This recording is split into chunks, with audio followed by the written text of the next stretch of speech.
Alright, so this video we're going to be talking about flexors of the forearm primarily.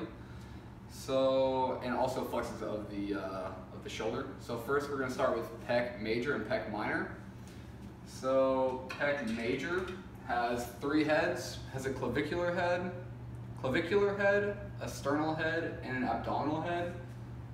And they all have different origins but the same insertion. So the clavicular head runs along the clavicle, the sternal head comes in from the manubrium in the sternum, and the abdominal head originates on the costal cartilage of ribs 2 through 6, 2, 3, 4, 5, 6.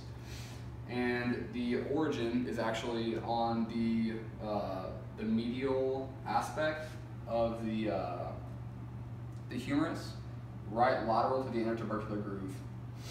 And a way that we're going to remember how our muscles line up on the intertubercular groove, we're going to think of PLT.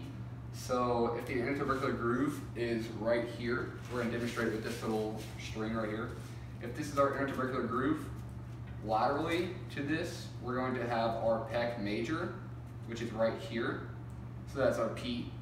And right immediately to it, we're going to have our L for latissimus dorsi, and T is going to be teres major. And so they're all going to attach right here, PLT from lateral to medial, and those are going to all three medially rotate the humerus. And so our second muscle right here is pec minor. It originates on the coracoid process of the scapula, and it inserts on ribs 3 through 5, and that will help to protract the scapula. And the pec major and pec minor have similar nerve innervations. Pec major is both medial and lateral pectoral nerve, which is C5 through T1 nerve innervation, while the pec minor is only the medial branch of the medial nerve, and of the medial pectoral nerve, which is just C8 and T1 nerve innervation. So the next muscle we're going to be talking about is the coracobrachialis. That is going to attach on the coracoid process of the scapula, and it's going to insert on the medial aspect of the humerus. That will help to flex the shoulder and also to adduct the shoulder, and that is innervated by the musculocutaneous nerve, which is C5, C6, and C7. The next muscle we're going to be talking about is the biceps brachii, and the biceps brachii has two heads, has a short head and a long head. The long head is most lateral, and it comes up and attaches to, it comes up through the intertubercular groove and attaches to the supraglenoid tubercle on the scapula, and the short head comes up and attaches to the coracoid process of the scapula.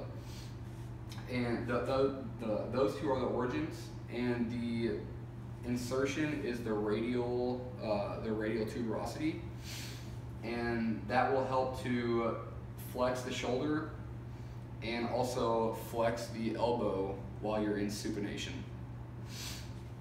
And that is innervated by the musculocutaneous nerve, which is nerve root C5, C6, and C7. The next muscle we're going to be talking about is the brachialis. That's going to attach to the anterior distal half of the humerus. That's its origin. The insertion is the coronoid process of the ulna, and its action is to flex the elbow. And that is also innervated by the musculocutaneous nerve and the radial nerve, so it has dual innervation. The musculocutaneous is C5, C6, and C7, while the radial nerve is C5 through T1.